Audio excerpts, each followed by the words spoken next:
Hi guys, welcome back. My name is McKaylee if you're new here, and today we are talking all about gluten-free sourdough. I opened up a Q&A on my Instagram and you guys had such good questions about where to get started with sourdough, why gluten-free, how to get started with gluten-free sourdough, and honestly there's just not a lot of information out there about gluten-free sourdough in particular, so I just thought I would make a little video here for you guys.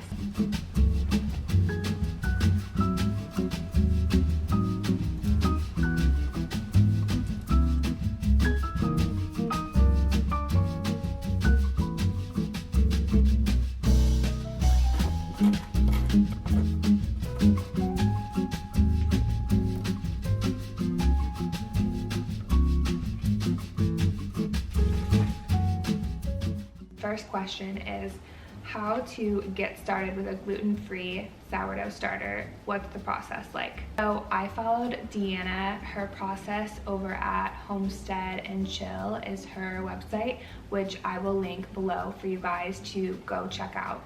But basically you just need water, finely milled brown rice flour, and then an organic apple, and you just follow her outline. It can seem a little intimidating at first with the different feeding schedules and the amounts of flour and everything, but it's really not that bad once you just get started. And then after the 7 to 10 days is up and your sourdough starter is functioning and a little bit more mature, it's honestly so easy from then on out, and you can just stick to like a consistent feeding schedule that works for you. Her process is super seamless, honestly. How to maintain a sourdough start.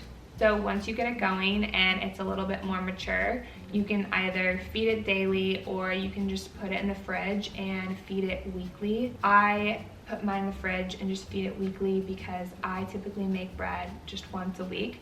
So I'll just pull it out of the fridge the day that I want to start the bread making process. Why is sourdough better for you? So sourdough has a lower glycemic load, so it actually doesn't raise your blood sugar as much as typical bread does in the way that your body digests it. Also, the fermentation process of sourdough creates pre and probiotics, so your body is actually able to break down more of the gluten. If you're sensitive to gluten-related foods, people find that they can actually digest sourdough a lot better.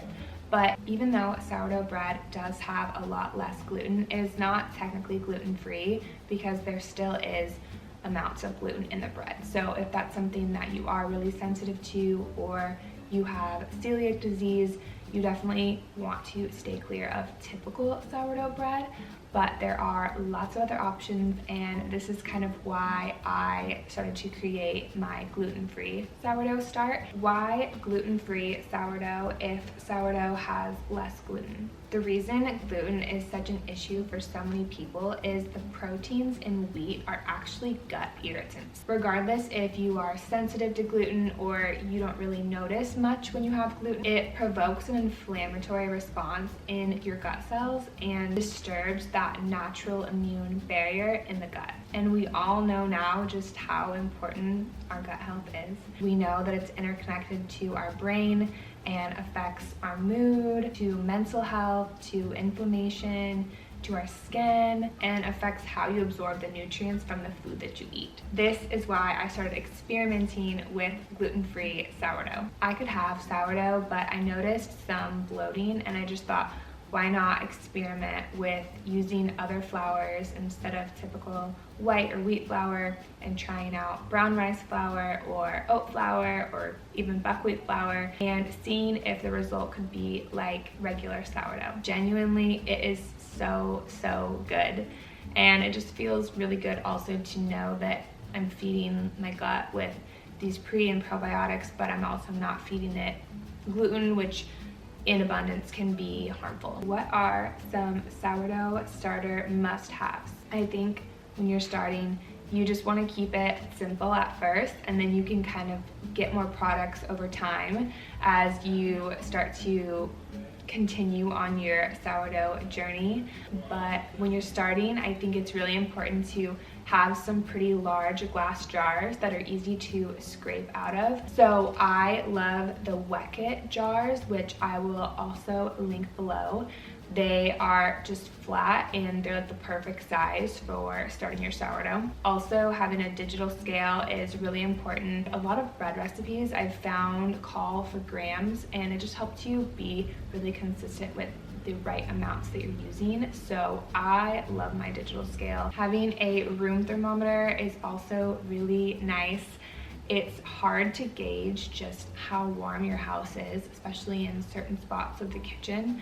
And especially at the beginning, the sourdough starter really does need a really warm environment to grow.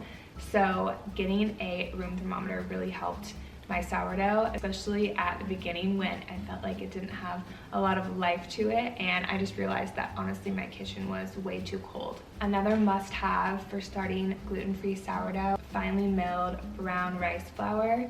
There are lots of different types of flour, and I know people that have used oat flour and buckwheat flour. I found that brown rice flour works the best for me for my starter, and it's really important that you look for finely milled brown rice flour instead of stone ground. Once your sourdough starter is on its way and you're ready to make bread, I would say some must-haves are a Dutch oven or a cast iron for making the bread. Also, having a little bread basket to proof your bread is nice, and having a wire cooling rack is also really helpful. I will make sure that I link all of these below for you guys. What are some of your gluten-free sourdough tips? I would say probably the biggest tip is to just don't overthink it. It's honestly so much harder to kill than you actually think. I thought I killed mine quite a few times, and I didn't. It was just needed to be fed and brought back to life. I think one of the biggest things is to just keep a consistent feeding schedule so the sourdough knows when to kind of expect food. That makes such a difference. And if it's not rising like you want to, it's not dead. It probably just needs a little extra like TLC. So I would just not overthink all of it and try to be consistent with the feeding schedule. Another tip is to utilize your oven light. I didn't know this at the beginning, and I wish I did, because my house was just not warm enough for my sourdough start. And you can just turn the light on in your oven and keep your sourdough starter in there, and it's kind of like a nice little warm, cozy home for your sourdough start, where you can kind of control the heat a little bit more. You want to make sure, this is where that digital thermometer comes in handy, because you don't want it to get too hot where it could kill your start. But typically, I found, at least with my oven light, it never really gets above 75, 78 degrees, and it just keeps a much warmer environment than on my countertop. My last tip would be to just enjoy the process. One of the best parts about bread making is that you really can't rush the process. There aren't any quick fixes or shortcuts. It's just really all about intention.